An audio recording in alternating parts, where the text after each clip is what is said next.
So for our next example, we will going to consider a simply supported beam. So meron tayong dalawang concentrated load acting at middle thirds ng beam natin. And we have a simply support and we have a uniformly distributed na 20 kilonewton per meter acting on the simply supported beam. So for this example, yung beam natin, it is an inverted T-section. So yung last problem natin, kung natatandaan ninyo, so letter T yung section natin kaso nakatayo siya. But for now, inverted yung section natin. So for this, dahil nga binaligtad lang natin yung T-section natin, kaya nagkaroon na tayo ng value ng neutral axis natin, which was absorbed or kinuha lang natin dun sa problem number 3 natin. So for this one, so yung value ng neutral axis natin from the bottom, that is equal to 101.786. So yung total height ng beam natin is 300. So 300 minus 101.786, you will have 198.214. So wala na tayong problema sa cross-section ng beam natin. So for this problem, we are tasked to find for the value of your P which is acting on the middle third. So for this, we will going to find for the value of your maximum moment and for the value of your maximum shear. Kasi nga, it is stated sa problem natin, sa problem number 4, determine the safe load P that the beam can carry at its middle third if, so meron tayong gagamitin dito ng mga allowable stresses. So if our bending stress on the tension side is less than or equal to 48 megapascal, if the bending on the compression side is less than or equal to 80 megapascal, and lastly, if your shearing stress is less than or equal to 0.90 megapascal. So for this one, gagamitin natin yung mga allowable stresses natin to calculate for the value of your P. So bago natin makuha yung value ng P natin, so we can draw the shear and moment diagram, we can use the formula, or we can cut a section to find for the values ng mga hinahanap natin. But for now, let's take muna sa basic natin. So let's have a shear and moment diagram. So for this one, the value of your R1 is obviously equal to the value of your R2. So mangyayari lang naman, so etong uniformly distributed natin, paghahatian ng dalawa. Same with the concentrated load. Kasi yung concentrated load natin, acting siya at middle third. So if we were going to convert etong W natin na 20 kilonewton per meter to Newton per meter to Newton per mm, so mangyayari lang yan is eto equal din yan sa 20 Newton per millimeter. Kasi nga yung kilonewton natin, kung i-convert mo siya into Newton, you're going to multiply 1,000. Same with meter to mm. So, mangyayari 1,000 over 1,000. So, makakancel lang sila. So, yung magre-remain na mga units is Newton and millimeter. So, for this one, so paghahatian ni na R1 and R2, yung load caused by the uniformly distributed load. So, we have 20. So, in terms na lang natin siya in mm. So, yung buong length niya, that is equal to 6,000 over 2 plus. So, yung value ng P natin, let's assume na naka-Newton na siya agad. So, for this one, naka-Newton na siya. So, plus, siyempre, yung isang P natin, Kay R1 siya, yung isang P naman sa R2. So that is plus P lang. So we will going to arrive na R1 is equals to R2, which is equal to 60,000 plus P.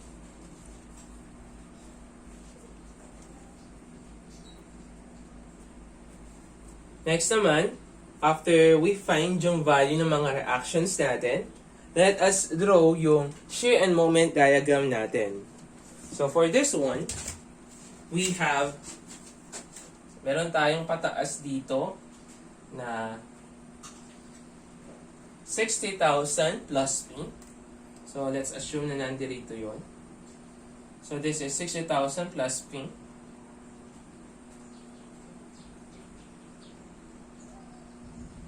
Plus P. And bababa yan ng 60,000 plus P minus 20 multiplied by 2,000. So you will have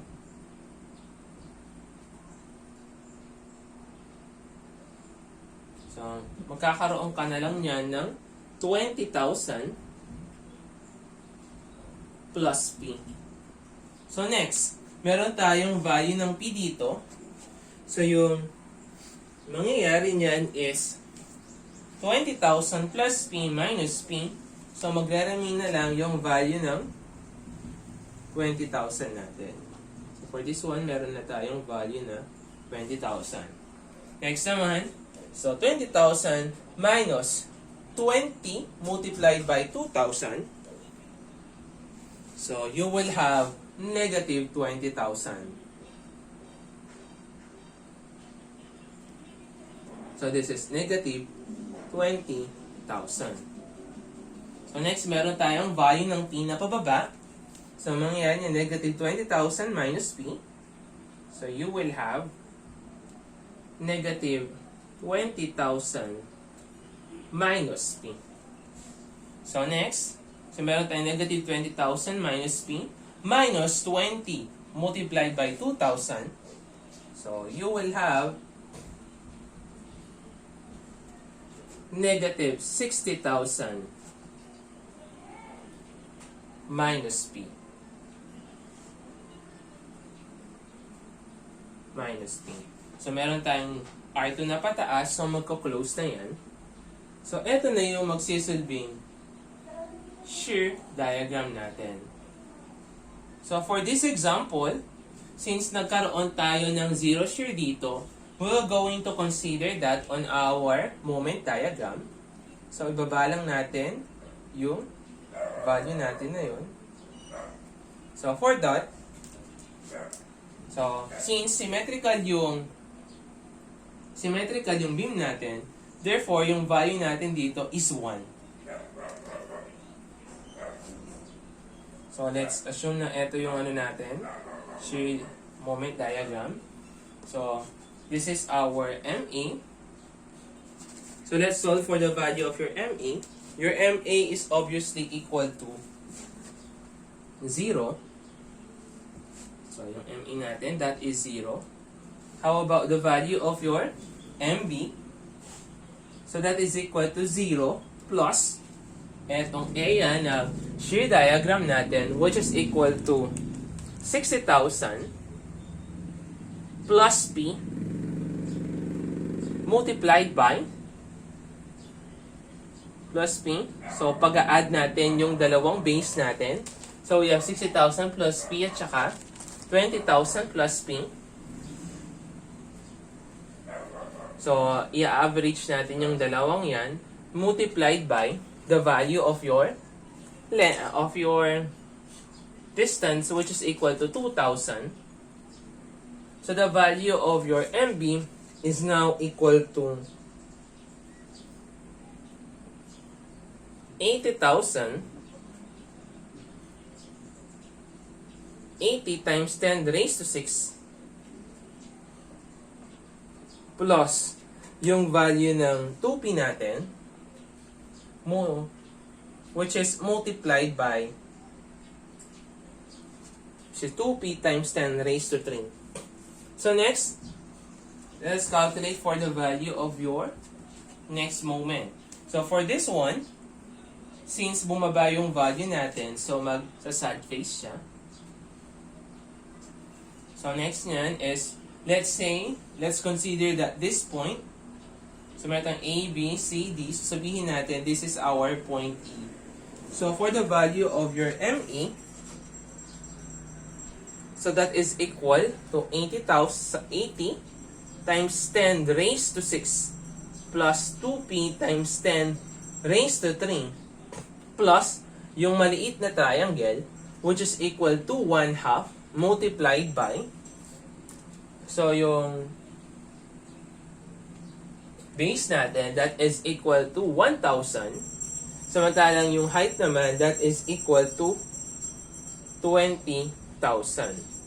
So the value of your ME is now equal to 90 times 10 raised to 6 plus 2p times 10 raised to 3. So etong mga moments natin, naka Newton mm na yung mga to. So next, let us solve for the value of your MC naman.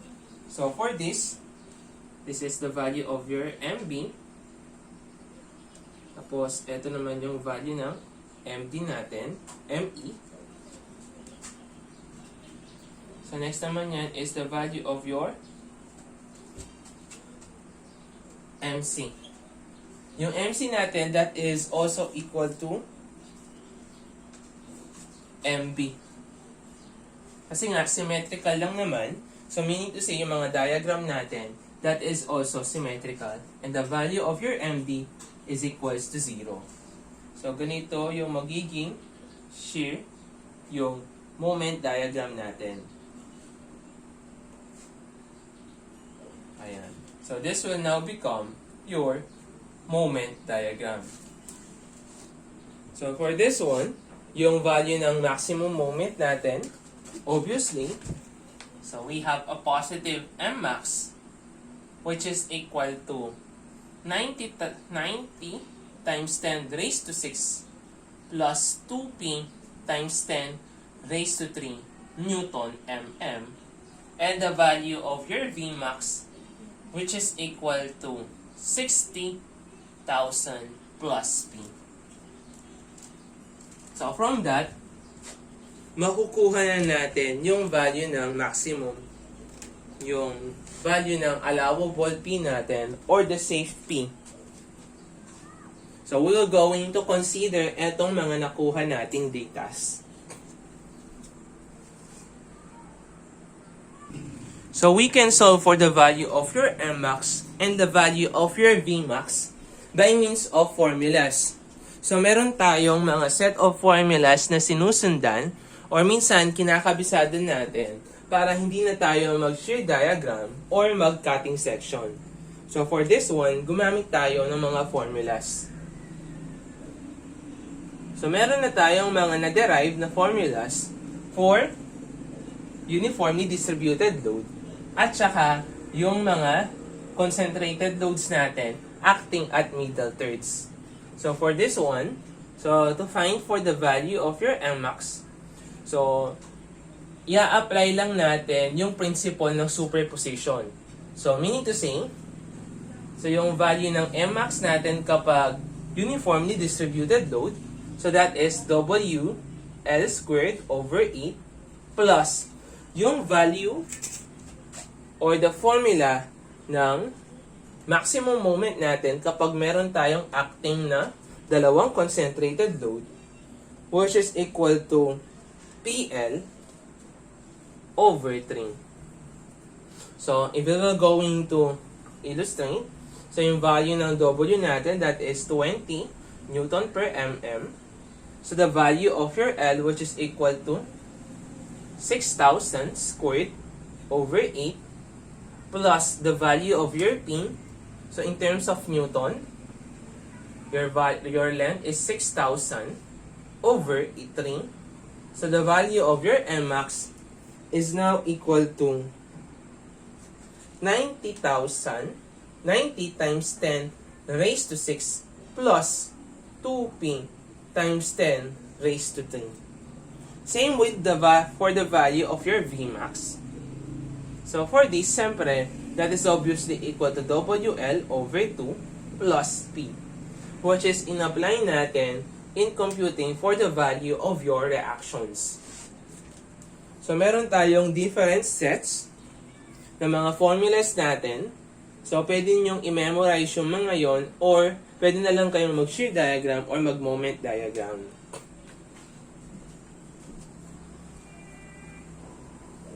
Or by means of cutting off section, so yung kinagandahan lang ng cutting off section natin, malalaman natin agad yung value ng Mmax natin by analysis and based sa estimation natin.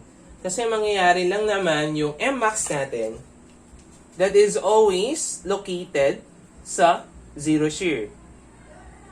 So meaning to say, hahanapin mo lang yung mga possible na zero shear dito sa diagram natin. So for this one, so gumagamit lang tayo, advisable lang yung cutting off section natin kapag kumukuha tayo ng Mmax. Kaso yung mahirap lang kapag sa cutting off section, hindi natin makukuha yung value ng maximum shear natin. So for this, let us calculate for the value of your Mmax. So for this beam, since we have a symmetrical beam, symmetrical loading, so meaning to say, yung Mmax natin nasa gitna. So mangyayari kasi niyan is magkakaroon tayo ng isang point kung saan magzi-zero yung shear natin, which is located dito sa gitna. So for this one, so since 0 yung shear natin doon, so yung value ng x natin from this location hanggang dito sa R1 natin, siyempre kalahati ng beam natin, which is equal to 3 meter. So for this one, agad natin makukuha yung value ng Mmax natin if we will going to consider etong left side. So, considering left side, summation moment clockwise is positive.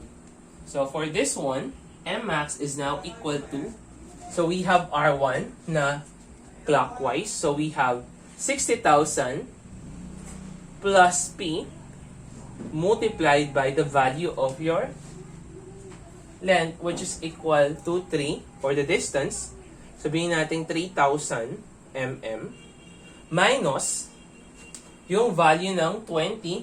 So for this one na mangyayari is dito tayo magkakat. So dito tayo magkakat. And we will consider yung left side. So siyempre meron tayong acting dito na 20 kN. So yung 20 kN natin, that will acting na counterclockwise. So kung isa-separate natin yung drawing natin, so ito yung value ng R1 natin, ito yung value ng 20 Newton per meter natin, and this is the value of your 3,000 mm. So meron pa tayong ditong value ng P natin. So kukunin natin dito yung value ng Mmax. So minus yung uniformly distributed natin na 20 multiplied by 3,000 multiplied by 3,000 over 2 minus the value of your P. So yung distance ng R1 natin from P that is 2,000. So matitira na lang is 1,000.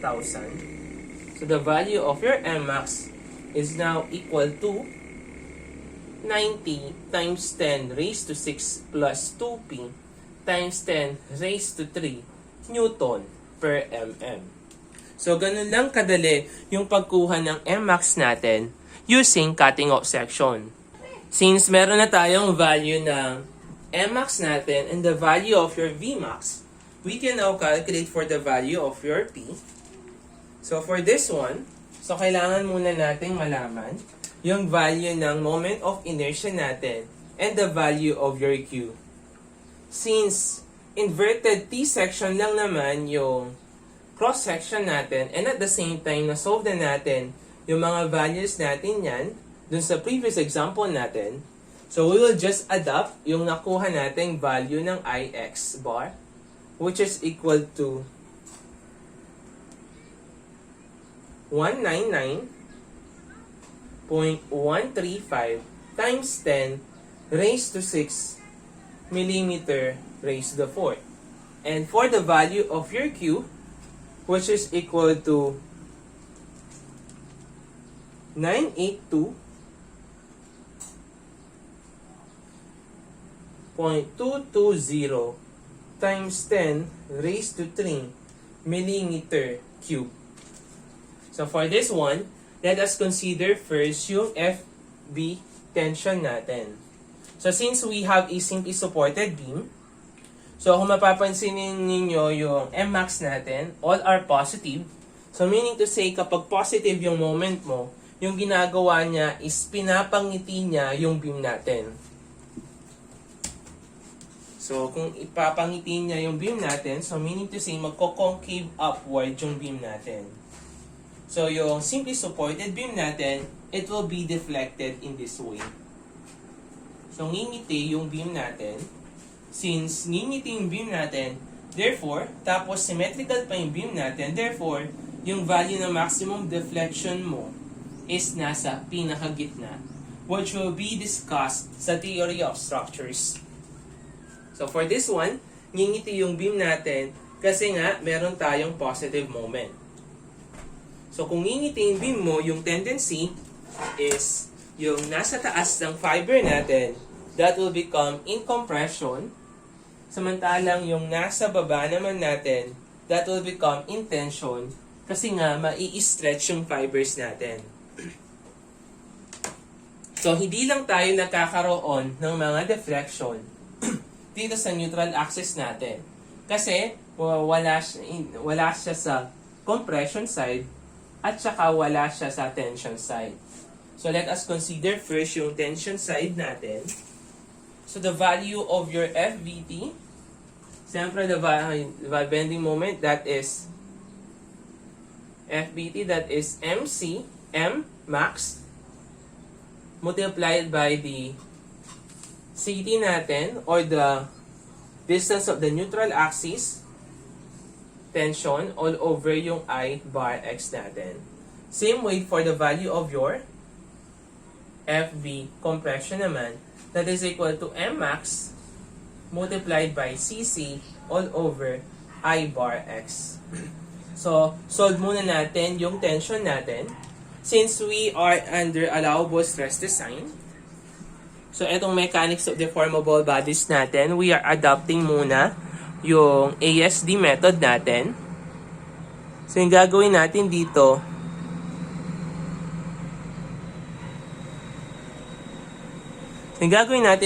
is yung allowable natin, i-equate natin siya sa actual. So for this one, yung allowable bending stress natin on the tension side,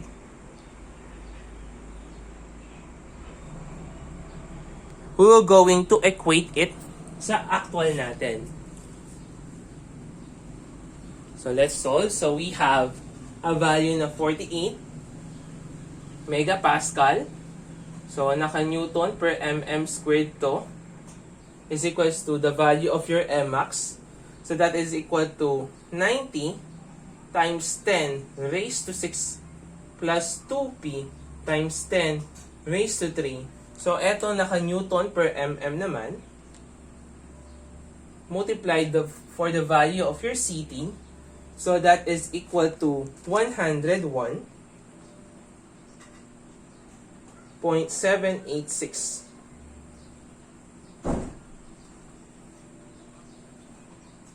all over yung value ng I natin, which is equal to 199.135 times 10 raised to 6. So the value of your P is now equal to